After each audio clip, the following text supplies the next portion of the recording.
বন্ধুরা, একটা প্রশ্ন আমাকে অনেকেই করেছেন, সোলার প্যানেল থেকে কি সরাসরি ফ্যান চালানো যায়? আর যদি চালানো যায় তাহলে 100 ওয়াটের একটি সোলার প্যানেল থেকে কয়টি ফ্যান চালানো সম্ভব? আজকের ভিডিওতে আমি লাইভ টেস্ট করে দেখাবো কিভাবে নিরাপদে সরাসরি সোলার থেকে ফ্যান চালাতে পারবেন এবং বাস্তবে 100 ওয়াটের প্যানেল থেকে কতগুলো ফ্যান চালানো যায়। তাই ভিডিওটি শেষ পর্যন্ত দেখুন, কারণ আজকের এই টেস্ট আপনার সোলার সম্পর্কে অনেক ভুল ধারণা ভেঙে দিতে পারে। তো চলুন শুরু করা যাক। আমার এখানে দেখতে পাচ্ছেন একটি সোলার চার্জ কন্ট্রোলার এবং এই বক্সের ভিতরে রয়েছে একটি বাক কনভার্টার। এই বাক কনভার্টার কিভাবে কাজ করে, কি সুবিধা দেয় এবং আমি কিভাবে সেট করেছি এই নিয়ে আগের ভিডিওতে বিস্তারিত দেখিয়েছি। ভিডিওটির লিঙ্ক প্রথম কমেন্টে দিয়ে রাখবো, চাইলে দেখে নিতে পারেন। এখন আমার মিটার রিডিং লক্ষ্য করুন। এখানে বাক কনভার্টারের আউটপুট প্রায় 14.1 ভোল্ট দেখা যাচ্ছে ব্যাটারিতে চার্জ অবস্থায়, আর কন্ট্রোলারে প্রায় 13.4 ভোল্ট দেখা যাচ্ছে এবং ব্যাটারিতে প্রায় 5 এম্পিয়ারের বেশি চার্জ নিচ্ছে। এখন আমরা ব্যাটারি চার্জিংয়ের জন্য ব্যবহার করা ভোল্টেজ পরিবর্তন করব, কারণ আমি বাক কনভার্টার ভোল্টেজ 16 ভোল্টে লক করেছিলাম, আর বেশিরভাগ ডিসি ফ্যান 12 ভোল্টে চালানোর জন্য তৈরি করা হয়। তাই আমি বাক কনভার্টারের আউটপুট 16 ভোল্ট থেকে কমিয়ে নিরাপদ 12 ভোল্টে সেট করে দিচ্ছি। এবার আমার কাছে থাকা দুইটি 16 ইঞ্চি সোলার ফ্যান এবং একটি 9 ইঞ্চি ডিসি ফ্যান একসাথে চালিয়ে দেখব।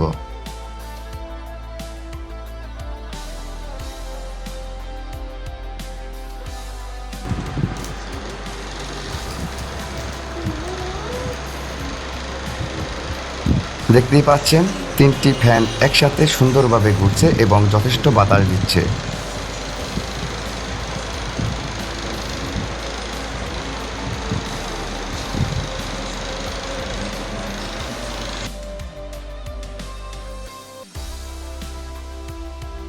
এখানে মিটার রিডিং দেখুন, 3টা ফ্যানে 100 ওয়াট প্যানেল থেকে প্রায় 5 এম্পিয়ার লোডে ফ্যান 3টি চলছে।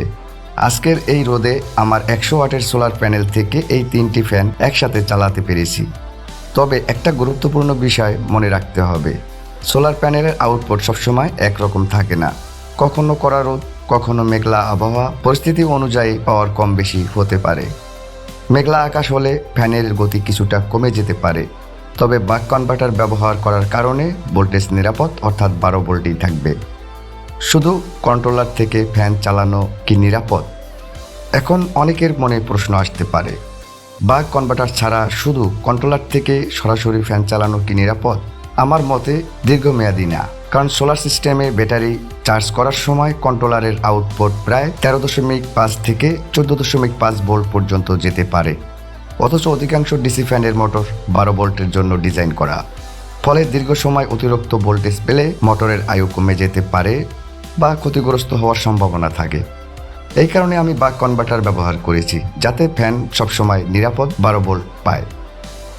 তাহলে আজকের লাইভ টেস্টে আমরা দেখলাম সঠিকভাবে ভোল্টেজ নিয়ন্ত্রণ করলে সোলার প্যানেল থেকে সরাসরি ফ্যান চালানো সম্ভব, এবং আমার এই 100 ওয়াটের সোলার সেটআপে বাস্তবে 3টি ফ্যান একসাথে চালানো সম্ভব হয়েছে।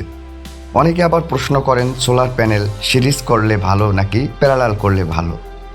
পরের ভিডিওতে আমি একই প্যানেল দিয়ে লাইভ টেস্ট করে দেখব কোনটা কত ভোল্ট, কত এম্পিয়ার লোড দেয় এবং কোনটা করলে ভালো এবং নিরাপদ হবে। ভিডিওটি যদি আপনার কাজে লাগে তাহলে একটি লাইক দিতে ভুলবেন না। সোলার ইলেকট্রনিক্স এবং এমন বাস্তব এক্সপেরিমেন্ট ভিত্তিক ভিডিও পেতে চ্যানেলটি সাবস্ক্রাইব করে পাশে থাকুন। আর সোলার নিয়ে কোনো প্রশ্ন থাকলে কমেন্টে জানাতে পারেন। আজই এ পর্যন্তই। ধন্যবাদ সবাইকে। আল্লাহ হাফেজ।